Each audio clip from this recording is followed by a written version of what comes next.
Hi friends, ഡൊമിനിയോ ദീപക്സിൻ്റെ മറ്റൊരു വീഡിയോയിലേക്ക് എല്ലാവർക്കും സ്വാഗതം.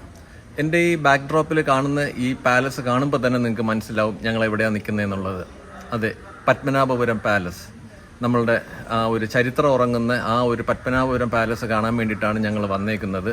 പിന്നെ മലയാളികൾക്കും ഈ പാലസ് ഒന്നും കൂടെ പരിചിതമാണ്. അതായത് നമ്മളുടെ ഫേമസ് ആയിട്ടുള്ള ഹിറ്റായിട്ടുള്ള മണിച്ചിത്രത്താഴ്, അതുപോലെ ഹിസ് ഐനസ് അബ്ദുള്ള തുടങ്ങിയ സിനിമയിൽ ഒരുപാട് സീൻസ് ഷൂട്ട് ചെയ്തേക്കുന്ന പാലസും കൂടെയാണിത്. ഈ പാലസിനെ കുറിച്ച് കൂടുതലായിട്ടുള്ള കാര്യങ്ങൾ നമുക്കിത് നടന്ന് കാണുന്നതനുസരിച്ച് കണ്ട് മനസ്സിലാക്കാം. അപ്പോൾ നമുക്ക് പാലസിനകത്തോട്ടൊന്ന് പോയാലോ. പത്മനാഭപുരം പാലസ് അല്ലെങ്കിൽ കൽക്കുളം പാലസ്, ഇത് ശരിക്കും പറഞ്ഞാൽ സ്ഥിതി ചെയ്യുന്നത് കന്യാകുമാരി ഡിസ്ട്രിക്റ്റിലാണ്.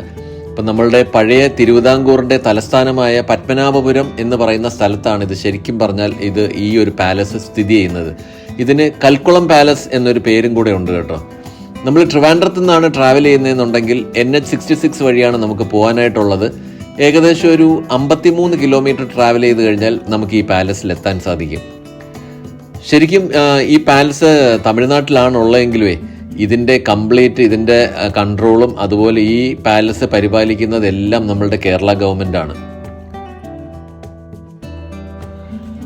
അങ്ങനെ ഏകദേശം 1 മണിക്കൂർ ട്രാവൽ ചെയ്ത് കഴിഞ്ഞപ്പോഴേ ഞങ്ങൾ ഇതേ കളിയിക്കവിള ചെക്ക് പോസ്റ്റ് എത്തി. ഇതാണ് നമ്മളുടെ കേരള തമിഴ്നാട് ബോർഡർ. അപ്പോൾ ഇതൊരു ബോർഡർ ടൗൺ ആണ് ഈ കളിയിക്കവിള എന്ന് പറയുന്നത്. അത്യാവശ്യം നല്ല ക്രൗഡൊക്കെ ഉണ്ട് ഇവിടെ. അപ്പോൾ ഇതേ കളിയിക്കവിളെ അങ്ങോട്ട് വിട്ട് മാർത്താണ്ഡം എത്താറായ ഉടനെ കണ്ട ഒരു കാഴ്ചയാണ്. നോക്കിയേ, എന്ത് ഭംഗിയാന്ന് നോക്കിയേ. അപ്പോൾ ഇത് കണ്ടതുകൊണ്ടാണ് കേട്ടോ ഞാനിവിടെ വണ്ടി നിർത്തിയത്. ശരിക്കും ഭയങ്കര രസമില്ലേ കാണാനായിട്ട്. അപ്പോൾ ഇനി നമുക്ക് ഒന്ന് ഭക്ഷണം കഴിക്കണം. ഏകദേശം ഉച്ച സമയമാണ്. അപ്പോൾ തമിഴ്നാട്ടിൽ വന്നു കഴിഞ്ഞാൽ ആ ഒരു തമിഴ്നാട് ഫുഡ് കഴിക്കാമെന്ന് വിചാരിക്കുന്നു.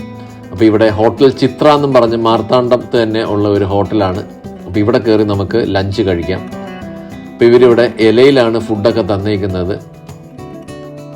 ഞാൻ ശരിക്കും പറഞ്ഞാലേ ഒരു ടിപ്പിക്കലായിട്ടുള്ള ഒരു തമിഴ്നാട് സ്റ്റൈൽ താലി മീൽസ് കഴിക്കണമെന്നുള്ള ആഗ്രഹത്തിലാണ് ഇവിടെ വന്നത്. പക്ഷേ ഇത് ശരിക്കും പറഞ്ഞാൽ ഇതൊരു മലയാളിയുടെ റെസ്റ്റോറൻ്റ് ആയിരുന്നു കേട്ടോ. അപ്പോൾ അവർ സദ്യവട്ടം വിളമ്പുന്ന പോലെയുള്ള കുറച്ച് കറികളൊക്കെയാണ് നമുക്ക് വിളമ്പി തന്നേക്കുന്നത്. ഊണെല്ലാം നല്ല ടേസ്റ്റാണ് കേട്ടോ. അത്യാവശ്യം നല്ല രുചിയായിട്ട് തന്നെയാണ് അവരെല്ലാം വിളമ്പിയേക്കുന്നത്. പക്ഷേ എനിക്ക് എപ്പോഴും തമിഴ്നാട്ടിൽ വന്നു കഴിഞ്ഞാൽ ആ വൈറ്റ് റൈസും അവരുടെ രസവും കൂട്ടി കഴിക്കാനാണ് ഇഷ്ടം. പക്ഷേ എനിക്ക് എന്താണെങ്കിലും ഇപ്പോൾ കേരള മീൽസ് തന്നെയാണ് ഇവിടെ കിട്ടിയത്. അപ്പോൾ അങ്ങനെ മീൽസൊക്കെ കഴിച്ച് കഴിഞ്ഞിട്ട് ഞങ്ങൾ പത്മനാഭപുരം പാലസിലോട്ട് എത്തുകയാണ്. ആ ഒരു ഡീവിയേഷൻ എടുത്തു. നമ്മൾ വന്ന മെയിൻ റോഡിൽ നിന്നും ഒരു ഡീവിയേഷൻ എടുക്കണം. അപ്പോൾ ആ ഡീവിയേഷൻ എടുത്തിട്ട് പിന്നെ നമുക്ക് വണ്ടി ഇവിടെ അടുത്ത് എവിടെയെങ്കിലും പാർക്ക് ചെയ്യാം. അപ്പോൾ ഇത് പാലസിൻ്റെ വെളിയിലുള്ള ആ ഒരു ഭാഗമാണ് കേട്ടോ. നമുക്കിവിടെ വണ്ടി വെളിയിൽ പാർക്ക് ചെയ്യാൻ സാധിക്കും. ഇവിടെ പാർക്ക് ചെയ്തിട്ട് നമുക്കിനി പാലസിലോട്ട് കയറാം. ഞങ്ങൾ നേരത്തെ കണ്ട സ്ഥലത്ത് കാറ് പാർക്ക് ചെയ്തിട്ട് നമുക്കിനി ഒരു കുറച്ച് ദൂരം ഒന്ന് നടന്നു കഴിഞ്ഞാൽ നമുക്ക് ഈ പാലസിലോട്ട് കയറാൻ സാധിക്കും. പോകുന്ന വഴിയിൽ കണ്ടോ നിറയെ വഴിയോര കച്ചവടക്കാരെ കാണാൻ സാധിക്കും. അപ്പം അങ്ങനെ ആ പാലസിൻ്റെ മെയിൻ എൻട്രൻസിലെത്തി. കണ്ടോ, ഇതാണ് പാലസിനകത്തോട്ട് കയറുന്ന ആ ഒരു എൻട്രൻസ് എന്ന് പറയുന്നത്. കയറി വരുമ്പോൾ തന്നെ കണ്ടോ എന്തൊരു രാജപ്രൗഢിയാണെന്ന് നോക്കിയേ. അങ്ങ് ആ ബാക്ക് ഡ്രോപ്പിൽ മലകളൊക്കെ കാണാം. അപ്പോൾ ഇവിടെ ചപ്പൽസ് ഒക്കെ നമ്മൾ ഇവിടെ കൊടുത്തിട്ട് വേണം പോകാനായിട്ട്. പാലസിനകത്ത് നമുക്ക് ചപ്പൽസ് ഒന്നും ഇടാൻ സാധിക്കില്ല. അതിനുള്ള ഫെസിലിറ്റിയൊക്കെ ഇവിടെ ഉണ്ട്. ഇനി നമുക്ക് പോയിട്ട് ടിക്കറ്റ്സ് ഒക്കെ പർച്ചേസ് ചെയ്യാം. അപ്പോൾ ഇവിടെ ടിക്കറ്റ്സിൻ്റെ റേറ്റ്സ്, അതുപോലെ ക്യാമറ, വീഡിയോഗ്രാഫി, ഫോട്ടോഗ്രാഫി ഓരോന്നിൻ്റെയും റേറ്റ്സും അതിൻ്റെ റൂൾസ് ആൻഡ് റെഗുലേഷൻസ് എല്ലാം ഇവിടെ എഴുതി വെച്ചിട്ടുണ്ട്. അത് വ്യക്തമായിട്ടൊന്ന് വായിച്ച് മനസ്സിലാക്കണം. പിന്നെ പ്രത്യേകം ശ്രദ്ധിക്കേണ്ട ഒരു കാര്യം, ഇവിടെ GPay അല്ലെങ്കിൽ കാർഡൊന്നും അക്സെപ്റ്റ് ചെയ്യൂല. ക്യാഷ് മാത്രമേ ഇവിടെ അക്സെപ്റ്റ് ചെയ്യുള്ളൂ. അപ്പം ഞങ്ങൾ ഏതായാലും ടിക്കറ്റ്സ് ഒക്കെ എടുത്തു കേട്ടോ. അപ്പം നമുക്കിനി പതുക്കെ അകത്തേക്ക് കയറാം. ഈ പാലസ് ശരിക്കും പറഞ്ഞാൽ ഇപ്പോൾ ആർക്കിയോളജിക്കൽ ഡിപ്പാർട്ട്മെൻറ്റിൻ്റെ കീഴിലാണ് വരുന്നത് കേട്ടോ. ഇതിൻ്റെ കംപ്ലീറ്റ് അതിൻ്റെ പരിപാലിക്കുന്നതും അതിൻ്റെ കൺട്രോളും എല്ലാം ഇപ്പോൾ ആർക്കിയോളജിക്കൽ ഡിപ്പാർട്ട്മെൻറ്റാണ്. അപ്പം കയറി വരുമ്പോൾ തന്നെ നമ്മളുടെ ആ ഒരു മെയിൻ എൻട്രൻസിൽ നിൽക്കുമ്പോൾ തന്നെ ഉള്ള ആ ഒരു ലുക്ക് കണ്ടോ. ശരിക്കും പറഞ്ഞാൽ നമ്മളുടെ ആ പഴയ രാജാക്കന്മാരല്ലെങ്കിൽ തിരുവിതാംകൂർ ആ ഒരു ഡൈനാസ്റ്റിയുടെ ആ ഒരു പ്രതാപകാലത്തെ വിളിച്ചുണർത്തുന്ന രീതിയിൽ തന്നെയാണല്ലേ ഇതിൻ്റെ ഒരു കൺസ്ട്രക്ഷൻ. നോക്കിയേ. അപ്പോൾ ഇതാണ് ഇതിൻ്റെ ശരിക്കും പറഞ്ഞാൽ പൂമുഖം എന്ന് പറയുന്ന സ്ഥലം.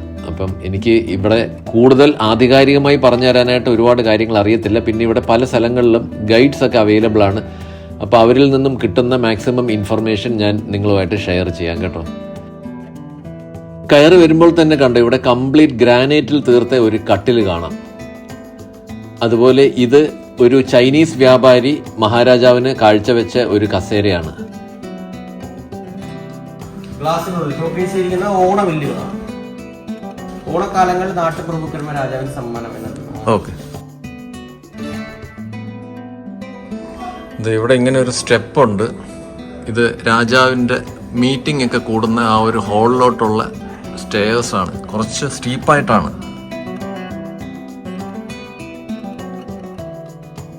ഇതാണ് ഇവിടുത്തെ മന്ത്രശാല.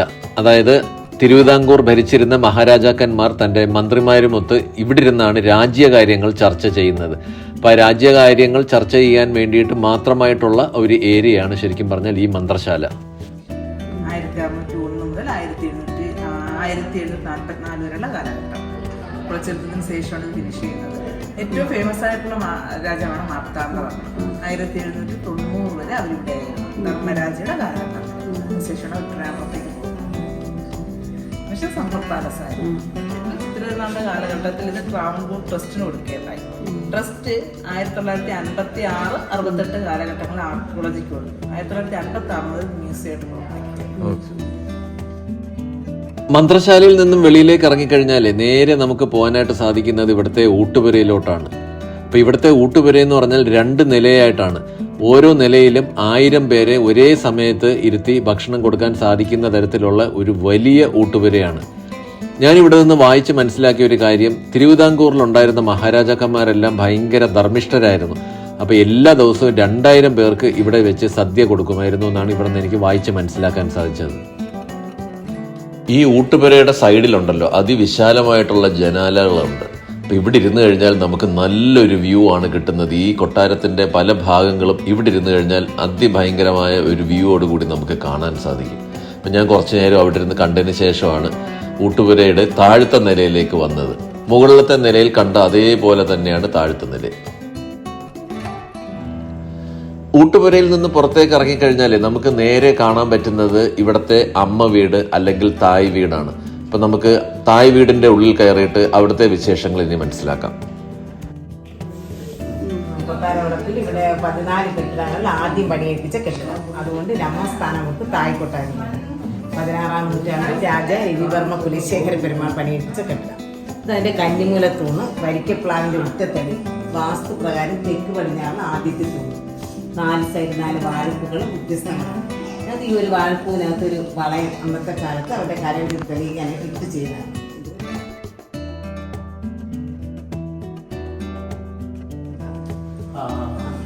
അന്നത്തെ കാലത്ത് ചേരാൻ ചോള പാണ്ഡ്യ 3 സംസ്കാരങ്ങൾ ഒത്തിണങ്ങിയ ഒരു പില്ലറാണ്.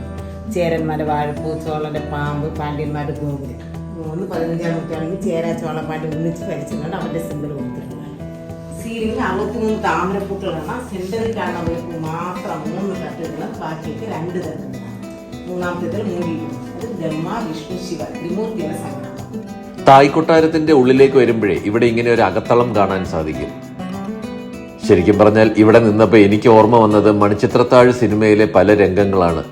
ഒരുപാട് ഹാസ്യരംഗങ്ങൾ ഷൂട്ട് ചെയ്ത ആ ഒരു പരിസരമാണ് ശരിക്കും പറഞ്ഞാൽ. കൊട്ടാരത്തിന്റെ ഈ ഭാഗത്തൊക്കെ വെച്ചാണ് മണിച്ചിത്രത്താഴിലെ പല രംഗങ്ങളും ഷൂട്ട് ചെയ്തത്. നമുക്കിനി ഈ കൊട്ടാരത്തിന്റെ മുകളിലത്തെ നിലയിലേക്കൊന്ന് പോയി നോക്കാം. ഇവിടുത്തെ എല്ലാ സ്റ്റെപ്പുകളും കണ്ടോ ഭയങ്കര സ്റ്റീപ്പായിട്ടാണ് ചെയ്തേക്കുന്നത്. പക്ഷെ ഭയങ്കര സ്ട്രോങ്ങുമാണ്. അപ്പോൾ ഈ മുകളിലത്തെ നില എന്ന് പറയുന്നത് കൊട്ടാരത്തിലെ സ്ത്രീജനങ്ങൾ അല്ലെങ്കിൽ അവിടുത്തെ ബാല്യക്കാർക്ക് താമസിക്കാനായിട്ടുള്ള മുറികൾ ഒക്കെയാണ് ഇവിടെ അറേഞ്ച് ചെയ്തേക്കുന്നത്. ഈ പത്മനാഭപുരം പാലസിന്റെ ഉള്ളിൽ കൂടെ നടക്കുമ്പോഴേ നമുക്ക് മനസ്സിലാക്കാൻ സാധിക്കുന്ന ഒരു കാര്യം എന്ന് പറഞ്ഞാൽ ഇതിനകത്ത് ഒരുപാട് വുഡ് വർക്ക് നടത്തിയിട്ടുണ്ട്. ഇതിന്റെ ആ ഒരു കൺസ്ട്രക്ഷൻ ശൈലി എന്ന് പറയുന്നത് തന്നെ ഒരു ട്രഡീഷണൽ ആയിട്ടുള്ള കേരള ആർക്കിടെക്ചർ സ്റ്റൈലാണ്. അപ്പം ഞാൻ നേരത്തെ പറഞ്ഞല്ലോ, ഇത് 1601 അന്നത്തെ മഹാരാജാവ് ഇരവിവർമ്മ കുലശേഖര പെരുമാളാണ് ഈ പാലസ് പണി കഴിപ്പിക്കുന്നത്. അത് പിന്നീട് നമ്മളുടെ മഹാരാജാവ് മാർത്താണ്ഡവർമ്മ തിരുമനസ് 1750 ഇതിനെ പുതുക്കി പണിഞ്ഞിട്ടാണ് ഇപ്പോൾ നമ്മൾ ഈ കാണുന്ന ഈ ഒരു രൂപത്തിലോട്ട് ഈ പാലസ് എത്തിയത്. ഇത് കണ്ടോ, ഒരു കൊട്ടാരത്തിൽ നിന്നും അടുത്ത കൊട്ടാരത്തിലേക്കുള്ള ആ ഒരു പാസേജ് പോകുന്നത് കണ്ടോ, അന്നത്തെ ആ ഒരു ശൈലിയിലുള്ള കൺസ്ട്രക്ഷനാണ്. ഈ പരിസരമൊക്കെ കാണുമ്പോൾ ശരിക്കും എനിക്ക് മണിച്ചിത്രത്താഴ് സിനിമയിലെ പല രംഗങ്ങളും ഓർമ്മ വരുന്നുണ്ട് കേട്ടോ. നമുക്ക് ഇനി മുന്നോട്ട് പോയിട്ട് ഇവിടെ എന്തൊക്കെയാണ് ഉള്ളതെന്നുള്ളത് കണ്ട് മനസ്സിലാക്കാം. കട്ടിൽ വന്ന് 64 ഇനം ഔഷധ മരങ്ങളാണ് ഈ കട്ടലിന്റെ നിർമ്മാണത്തിനായിട്ട് ഉപയോഗിച്ചിരിക്കുന്നത്. ഇതിൽ പലതരത്തിലുള്ള മരങ്ങളാണ്, ചെറിയ ചെറിയ പീസുകളാണ്. ഇതിന്റെ ഉള്ളിൽ തന്നെ ചന്ദനം, വേപ്പ്, അരയാൽ തുടങ്ങി പലതരത്തിലുള്ള പീസുകൾ ജോയിന്റ് ചെയ്തുള്ള ഒരു സപ്രപഞ്ച കട്ടിലാണ്. ഇത് വന്ന് നമ്മുടെ ഡച്ചുകാർ ഇവിടെ വരുന്ന സമയത്ത് മഹാരാജാവിന് സമ്മാനമായിട്ട് കൊടുത്തതാണ് ഈ കട്ടിൽ. അപ്പൊ ഈ ഡച്ചുകാരുടെ ഒരു സിമ്പലൊക്കെ ഇതിൽ തന്നെ ഉണ്ട്. ഇത് ചൈനീസ് കസേരയാണ്. അവര് ചൈന ട്രേഡേഴ്സ് ആയിട്ടുള്ള ബന്ധമുള്ളതുകൊണ്ട് ഒരുപാട് സ്ഥലങ്ങളിൽ ചൈനീസിന്റെ കസേരകളൊന്നും കാണാം. അതെ. അപ്പൊ ഇതിന്റെ മുകളിലും ഒരു 2 നിലയുണ്ട്. ഒരു മെഡിറ്റേഷൻ ഹാള്, പൂജാമുറിയുണ്ട്. 3-ാം നില മെഡിറ്റേഷൻ ഹാളാണ്. രാജാവ് ധ്യാനം ചെയ്യുന്ന മുറിയുണ്ട്. അതിന്റെ ഏറ്റവും മുകളിൽ പൂജാമുറിയുണ്ട്. അപ്പൊ അവിടെ ശൈവ വൈഷ്ണവ പുരാണങ്ങളുടെ ചുവർച്ചിത്രങ്ങള്, മഹാരാജാവിന്റെ ഉടവാള് സൂക്ഷിച്ചിരിക്കുന്നതാണ്. അതിൽ 2 കെടാവിളക്കുകൾ പത്മനാഭസ്വാമി 1750 തൃപ്പടിദാനം ചെയ്യുന്നതിന്റെ സ്മരണയ്ക്കായിട്ട് ഇന്നും എരിഞ്ഞുകൊണ്ടിരിക്കുന്ന 2 കെടാവിളക്കുകൾ. മഹാരാജാക്കന്മാരുടെ കാലത്ത് അവർ ഉപയോഗിച്ചുകൊണ്ടിരുന്ന ഒരു ആട്ടുകട്ടിലും നമുക്ക് ഇപ്പുറത്തെ സൈഡിലേക്ക് വരുമ്പോൾ കാണാൻ സാധിക്കുന്നുണ്ട്. ഇത് കണ്ടോ, ഇവിടെയുള്ള തോഴിമാർക്ക് അല്ലെങ്കിൽ സ്ത്രീജനങ്ങൾക്ക് താഴെ നൃത്തശാലയാണ്. നൃത്തശാലയിൽ നടക്കുന്ന നൃത്തം അല്ലെങ്കിൽ മറ്റ് കലാപരിപാടികൾ വീക്ഷിക്കാനായിട്ടുള്ള ആ ഒരു ചെറിയ കിളിവാതിലുകളാണ്. ഈ പാലസിന്റെ ഉള്ളിൽ കൂടെ നടക്കുമ്പോഴേ ശരിക്കും പറഞ്ഞാൽ ഇതിനകത്തുള്ള ആ ഒരു വുഡ് വർക്ക് ഉണ്ടല്ലോ, അത് നമ്മളെ ശരിക്കും അത്ഭുതപ്പെടുത്തും. ഇത് ശരിക്കും പറഞ്ഞാൽ 400 വർഷം പഴക്കമുള്ള പാലസാണ്. ഈ ഏഷ്യയിലെ തന്നെ ഏറ്റവും വലിയ ലാർജസ്റ്റ് വുഡൻ പാലസ് ആയിട്ടാണ് ശരിക്കും പറഞ്ഞാൽ ഈ പത്മനാഭപുരം പാലസ് അറിയപ്പെടുന്നത്.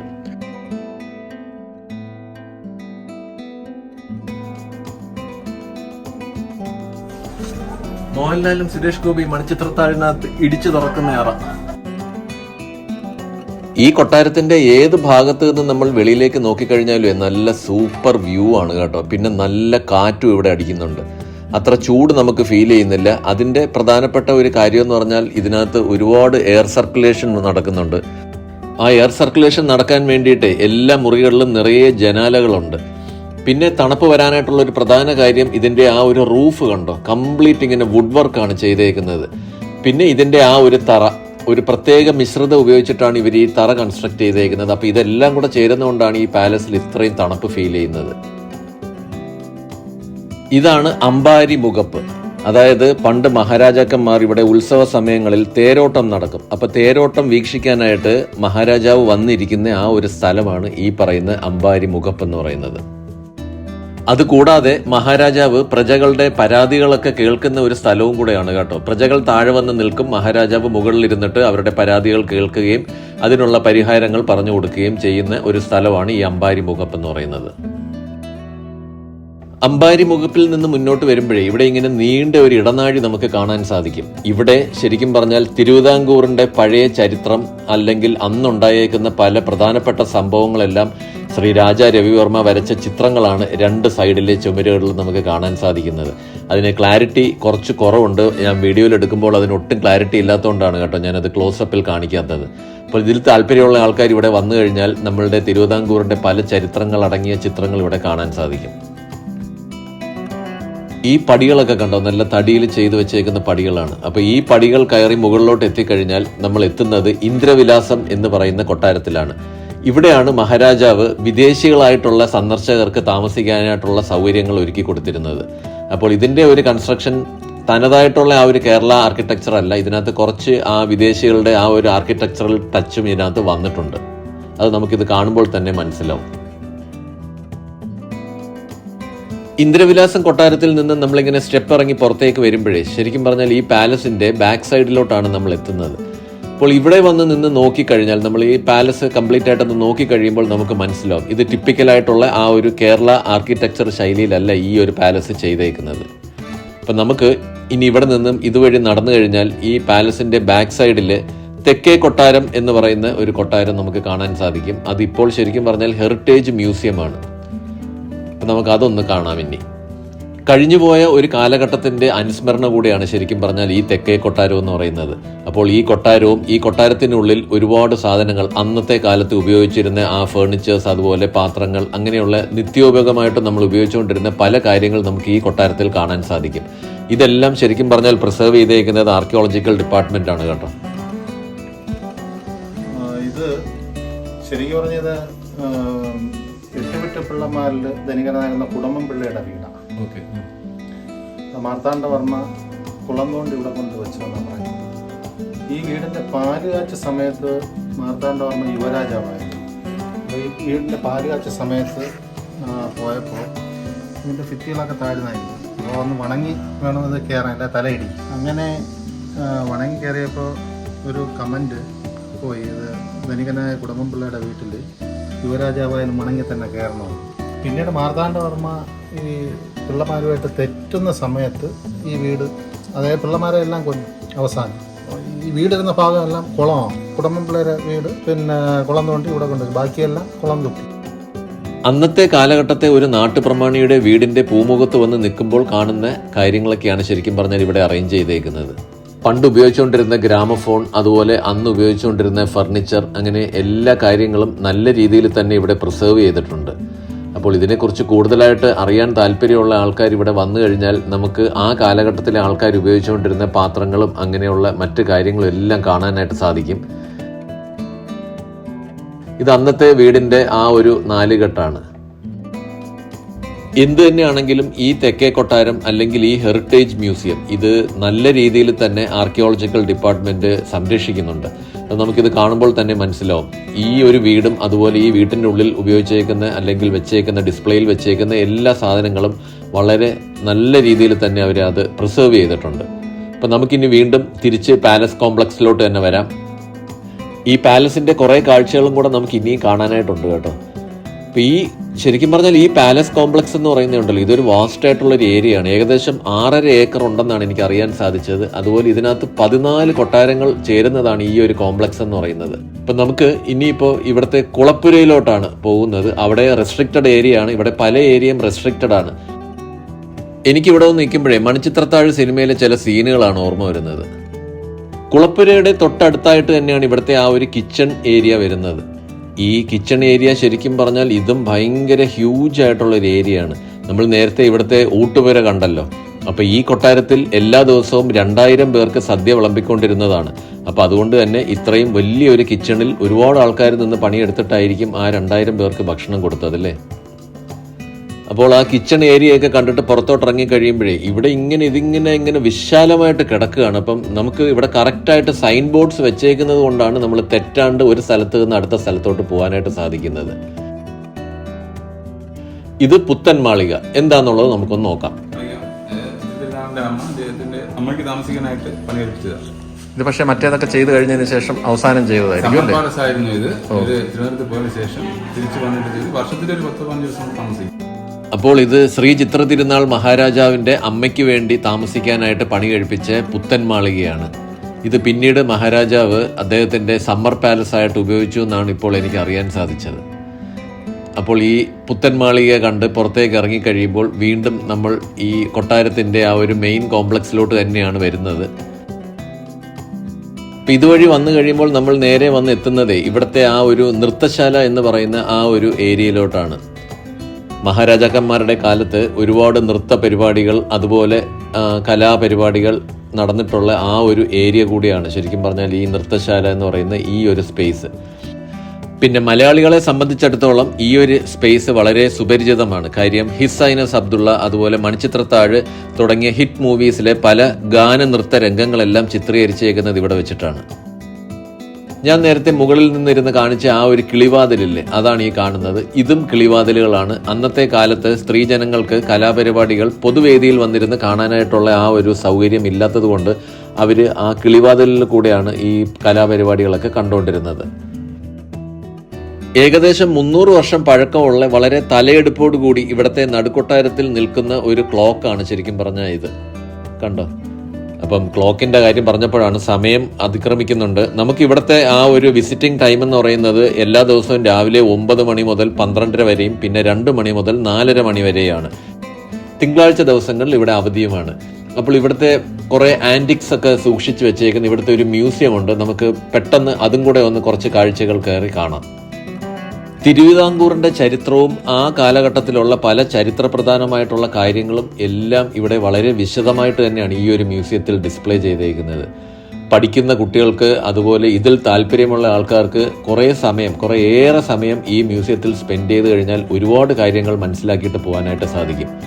ആ കാലഘട്ടത്തിലുള്ള പല ശില്പങ്ങളും അതുപോലെയുള്ള അന്നത്തെ കാലഘട്ടത്തിൽ ഉപയോഗിച്ചിരുന്ന പല കാര്യങ്ങളും എല്ലാം ഇവിടെ ഡിസ്പ്ലേയിലാണ്. ഇപ്പം ഞങ്ങൾക്ക് അധികം സമയമില്ലാത്തത് കൊണ്ടാണ് ഞാൻ വളരെ പെട്ടെന്ന് ഇതിങ്ങനെ കാണിച്ചു പോകുന്നത്. കാര്യം 4:30 മണി കഴിയുമ്പോൾ ഇവിടെ ഈ മ്യൂസിയം അടയ്ക്കും. അപ്പോൾ അതിനു മുന്നേ കാണിക്കാൻ പറ്റുന്ന കുറച്ച് പ്രധാനപ്പെട്ട കാര്യങ്ങൾ മാത്രം ഞാൻ കാണിച്ച് പോകാം.